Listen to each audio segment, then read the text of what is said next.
అందరికీ నమస్కారం అండి. Welcome back to our channel Samaha creations. ఇక ఈరోజు వీడియో ఏంటి అంటే, ఎవరైనా మరణించినప్పుడు వాళ్ళు ఇచ్చే జ్ఞాపకార్థం వస్తువులు తీసుకుంటే ఇంటికి దోషాలు వస్తాయా, వాటిని ఇంట్లో వాడుకోవచ్చా లేదా అనే డౌట్స్ చాలామందికి అయితే ఉంటాయి. ఇంకా చనిపోయిన వాళ్ళు కళ్ళలో కనిపిస్తే ఏం జరుగుతుంది అన్న డౌట్లు కూడా మీకు క్లారిటీగా ఇప్పుడు నేను క్లారిఫై చేస్తానండి. నార్మల్గా మనకు తెలిసిన వాళ్ళు ఎవరన్నా మరణించినప్పుడు వాళ్ళ జ్ఞాపకార్థంగా ఏదో ఒక స్టీల్ వస్తువులను కానీ లేదంటే ఒక గ్లాస్ కానీ ఏదో ఒకటి ఇస్తూ ఉంటారు.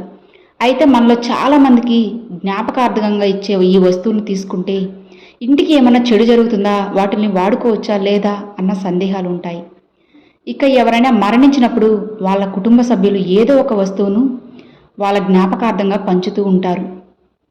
అయితే అసలు ఈ వస్తువులను తీసుకోవచ్చా, ఒకవేళ తీసుకుంటే ఏదైనా నియమాలు పాటించాలా, తీసుకున్న వారి ఇంటికి ఏదైనా అపశకునాలు కలుగుతాయా, జ్ఞాపకార్థంగా ఇచ్చిన స్టీల్ ప్లేట్లలో మనం భోజనం చేస్తే ఏమైనా అవుతుందా, వాటిల్ని భగవంతునికి నైవేద్యంగా సమర్పించడానికి వాడుకోవచ్చా అన్న సందేహాలు మీలో ఉంటాయి కదా.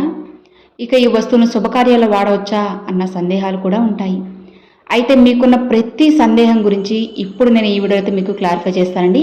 మీరు ఎక్కడొక్కడ వీడియోని స్కిప్ చేయకుండా చూడండి, అప్పుడే మీకు క్లారిటీగా అర్థమవుతుందన్నమాట. నార్మల్గా అయితే చనిపోయినప్పుడు అన్నతర్పణ చేస్తారు. అంటే ఇంటి చుట్టుపక్కల వారిని అలానే బంధువులను పిలిచి భోజనాలు పెట్టుకుంటారు. వీటిని కొంతమంది దినం భోజనాలు అని కూడా పిలుస్తూ ఉంటారు. అయితే మనలో చాలామంది దినం భోజనాలకు వెళ్ళడానికి భయపడిపోతూ ఉంటారు. చావు భోజనాలకు వెళ్తే ఇంటికి చెడు జరుగుతుందనే ఉద్దేశంతో ఉంటారు. కానీ ఇదంతా మీ అపోహ మాత్రమే అని తెలుసుకోండి. ఇలాంటి పుకార్లను మీరు అస్సలు కూడా నమ్మకండి. మరి ముఖ్యంగా చెప్పాలి అంటే దినం భోజనాలకు వెళ్తే చాలా మంచిదట. అసలు మీకు తెలియని విషయం ఏంటి అంటే, ఈ భోజనాలు ఎందుకు పెట్టుకుంటారు అంటే, ఈ చనిపోయిన వ్యక్తి ఎవరికి రుణం ఉన్నారో ఎవ్వరికీ తెలియదు కాబట్టి. ఈ విధంగా చుట్టాలను పిలుచుకొని దినం భోజనాలను పెట్టుకుంటే చనిపోయిన వ్యక్తికి ఉన్న రుణం తీరిపోతుందట. ఈ దినం భోజనాలను పితృదేవతా ప్రసాదంగా భావించి ఆ ప్రసాదాన్ని తప్పక స్వీకరించాలని పండితులు చెబుతున్నారు. కాబట్టి ఎలాంటి భయము లేకుండా ప్రతి ఒక్కరూ కూడా తప్పకుండా దినం భోజనాలకు వెళ్ళండి.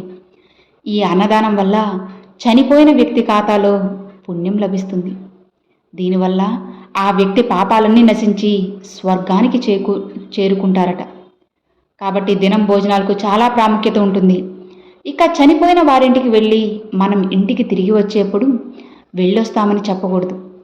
అయితే ఈ మధ్యకాలంలో జ్ఞాపకార్థ వస్తువులను ఎక్కువగా ఇచ్చేస్తున్నారు. స్టీల్ ప్లేట్లు, గిన్నెలు ఇలా చెప్పుకుంటూ పోతే ఎన్నో వస్తువులను జ్ఞాపకార్థంగా ఇస్తున్నారు. అయితే ఈ వస్తువులను తీసుకుంటే మీకు ఎలాంటి నష్టాలు జరగవు. కానీ ఈ వస్తువులను మీ ఇంటికి తెచ్చుకునేటప్పుడు నేరుగా ఇంట్లో పెట్టేయకూడదు. ఈ వస్తువులను మీ ఇంట్లోకి తెచ్చే ముందు వాటిని మీ ఇంటి బయటే ఉంచి నీళ్ళతో శుభ్రంగా కడిగి ఆరబెట్టి తరువాతే మీ ఇంట్లోకి తెచ్చుకోవాలి. అలానే జ్ఞాపకార్థంగా ఇచ్చిన ఈ వస్తువులను భోజనానికి కూడా వాడుకోవచ్చు. అయితే పొరపాటును కూడా జ్ఞాపకార్థంగా ఇచ్చిన ఈ వస్తువులను దేవుని పూజల్లో నైవేద్యం పెట్టడానికి అస్సలు ఉపయోగించకూడదు. అలానే ఈ జ్ఞాపకార్థపు వస్తువులను ఇంట్లో ఎక్కువ రోజులు ఉంచుకోకూడదట. ఎవరైనా చనిపోయినప్పుడు వారికి సంబంధించిన వస్తువులను కూడా మన ఇంట్లో ఉంచుకోకూడదు. ముఖ్యంగా చెప్పాలి అంటే మరణించిన వ్యక్తికున్న బంగారపు ఆభరణాలను ఎట్టి పరిస్థితుల్లోనూ వేరే వాళ్ళు వేసుకోకూడదు. ఎందుకంటే చనిపోయిన వారి బంగారాన్ని మైలు బంగారం అంటారు. కాబట్టి ఈ బంగారాన్ని ధరించిన వారికి ఆత్మఘోష వెంటాడుతుందట. కాబట్టి అలా జరగకూడదంటే ఆ బంగారంతో కొత్త నగలు చేయించుకోవాలి. అంతేకాని వాళ్ళ బంగారాన్ని మనం అస్సలు వేసుకోకూడదు. దీనివల్ల ఆ చనిపోయిన వ్యక్తి పదే పదే మీకు కలలో కనిపిస్తారు. అలానే చనిపోయిన వారి బట్టలు, చేతి గడియారం కూడా ఇతరులు ధరించకూడదు. కాబట్టి వారి బట్టలను పడేయడం మంచిది, లేదా మరణించిన వారి దుస్తులను దానం చేయాలి. ఇలా చేయడం వల్ల వాళ్ళ ఆత్మకు శాంతి కలుగుతుంది. అయితే చనిపోయిన కార్యక్రమాలకు వెళ్ళేప్పుడు ప్రతి ఒక్కరు కొన్ని విషయాలు తప్పకుండా గుర్తుంచుకోవాలి. అప్పుడే మీకు ఎలాంటి చెడు జరగకుండా ఉంటుంది. లేకపోతే తప్పకుండా మిమ్మల్ని దుష్టశక్తులు వెంటాడుతూ ఉంటాయి. ఒక మనిషి చనిపోయిన తర్వాత బ్రతికి ఉన్న వారిలో ప్రవేశించాలని ఆత్మ ఘోషిస్తూ ఉంటుందట. కాబట్టి చనిపోయిన తన శరీరాన్ని విడిచి తనను చూసేందుకు వచ్చిన వారిలో ప్రవేశించాలని ఆత్మ ఆరాట పడిపోతూ ఉంటుంది. కాబట్టి చనిపోయిన వ్యక్తి ఆత్మ వేరే శరీరంలో ప్రవేశించకుండా కాళ్ళ బొటన వేళ్లకు దారం కడతారు. ఒకవేళ ఆ వ్యక్తి కాళ్లకు దారం లేకపోతే మాత్రం ఎవరో ఒకరిలో ఖచ్చితంగా ఆత్మ ప్రవేశిస్తుంది. ఇలాంటి అశుభ కార్యక్రమాలకు వెళ్ళేప్పుడు నల్లటి బట్టలను మాత్రం ఎట్టి పరిస్థితుల్లోనూ వేసుకోకూడదు. ఎందుకంటే నలుపు అనేది చెడు శక్తులను ఆకర్షిస్తుంది. కాబట్టి చనిపోయిన వారి ఇంటికి వెళ్ళేటప్పుడు నలుపు బట్టలను వేసుకుంటే చనిపోయిన వారి ఆత్మ మిమ్మల్ని వెంటాడుతుంది. అలానే మనలో చాలామందికి మరణించిన వాళ్ళు కలలో కనిపిస్తూ ఉంటారు. ఇక చనిపోయిన వాళ్ళు మన తాతలు ముత్తాతలు కలలో కనిపిస్తే చెడు జరుగుతుందని భయపడిపోతుంటారు. కానీ మీ కలలో చనిపోయిన వ్యక్తులు కనిపిస్తే చాలా మంచిది. అసలు దాని అర్థం ఏమిటంటే మీరు త్వరలోనే అదృష్టాన్ని పొందబోతున్నారని సంకేతం. మీకు వచ్చిన కళ్ళను ఎవ్వరితోనూ పంచుకోకూడదు. ఇలా చెబితే మాత్రం తప్పకుండా మీకు చెడు జరిగే అవకాశాలు ఉంటాయి. ఇక మరణానికి సంబంధించిన అరిష్ట కళలు కూడా ఉంటాయి.